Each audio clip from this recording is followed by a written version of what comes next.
Ćao svima, ja sam Una i vi gledate Una Show i danas su mi stigle pošiljke. I hajdemo da vidimo šta ima tamo. Prvo je jastučnica, bordo boja i hajdemo da je otvorimo.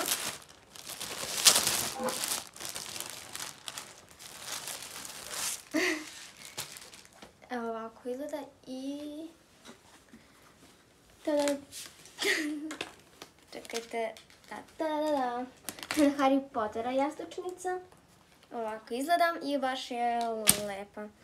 Ovdje je znak Hogwartsa, piše Hogwarts i ovako izgleda.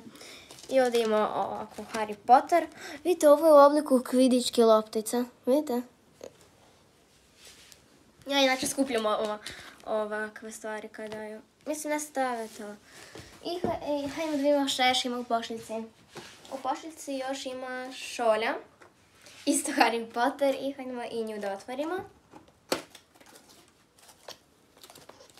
A ne vidi se još uvijek šolja, samo se vidi... Wow, vidite kako lepo izgleda. Već nisam je otvorila, kažem da lepo izgleda. Wow, vidite je. Ja inače baš volim da pijem čaj i kakao. I zato sigurno ću da pijem samo iz ove čaše. Ovdje je isto znak Hogwartsa, vidite. I ovom zlatnom bojom. A unutra je bela.